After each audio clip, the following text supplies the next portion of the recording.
বাংলার মুখ্যমন্ত্রী মমতা বন্দ্যোপাধ্যায় বাংলার মানুষের জন্য তার স্বপ্নের একাধিক প্রকল্প রূপায়ণ করেছে।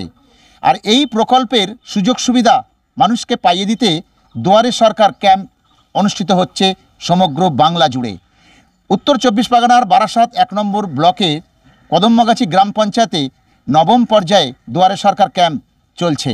সাঁওতালি নৃত্যে উপচে পড়া মানুষের ভিড় জানান দেয় এই দুয়ারে সরকার ক্যাম্পে মানুষ কতটা উপকৃত। এই ক্যাম্পে এলাকার মানুষ আসছে, তারা তাদের আবেদনপত্র জমা দিচ্ছে। আবেদনপত্র জমা নিতে সহযোগিতা করছেন জনপ্রতিনিধি থেকে শুরু করে সরকারি আধিকারিকরা। সম্পূর্ণ উৎসবের মেজাজ নিয়েছে এই অনুষ্ঠান। দেখাবো সেই ছবি বিশ্ব দরবারে। এই মেয়েটার ক্ষোভের বারুদ বুকের ভিতরে যদি কোনো ফর্ম ফিল আপ না থাকে একটি সহায়তা কেন্দ্রে পৌঁছে দেওয়া বা আমাদের ভলেন্টিয়াররা সহযোগিতা করে তাদের ফর্মগুলোকে ফিল আপ করে দেওয়া। অনেক মানুষ আছে তারা বুঝতে পারছে না, ফর্ম নিয়ে দৌড়াদৌড়ি করছে। আমি ভলেন্টিয়ারদের উদ্দেশ্যে করছি। আর ইএ সেক্রেটারি এনএস সাহেব, আপনারাও সমিতি সভাপতি হালিমিয়া বিবি মহাশয় আমাদের মধ্যে উপস্থিত আছেন। বারাসাত ব্লক ওয়ানের বিডিও সাহেব আমাদের মধ্যে উপস্থিত আছেন। কদমগাছি অঞ্চল সঞ্চালক এবং প্রধান সকলে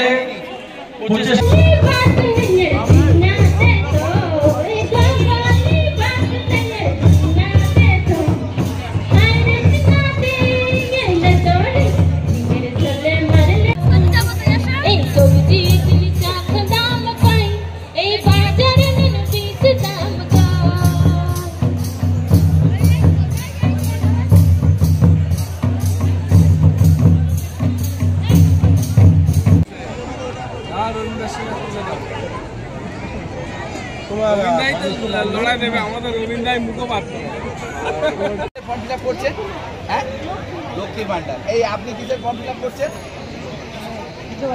ও ভাতা, এখানে ভাতা লক্ষ্মীর ভান্ডারের ফর্ম। তাহলে ছাত্রছাত্রী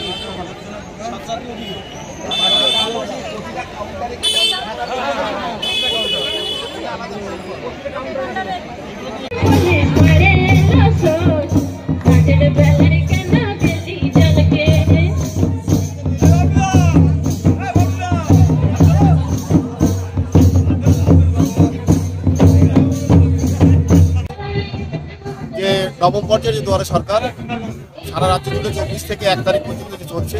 আমাদের আজকে 30শে জানুয়ারি দুয়ারে সরকার কদমগাছি গ্রাম পঞ্চায়েতে আজকে অনুষ্ঠিত হচ্ছে। প্রত্যেকটা মানুষের যে সমস্ত সমস্যা তারা প্রত্যেকেই আসছেন। অগণিত মানুষ আজকে এই দুয়ারে সরকারে ভিড় করেছেন। প্রত্যেকটা মানুষের সমস্যা সমাধানে করার চেষ্টা কদমগাছি গ্রাম পঞ্চায়েত করবে। নাম নিজামুল কবির, সদস্য কদমগাছি গ্রাম পঞ্চায়েত।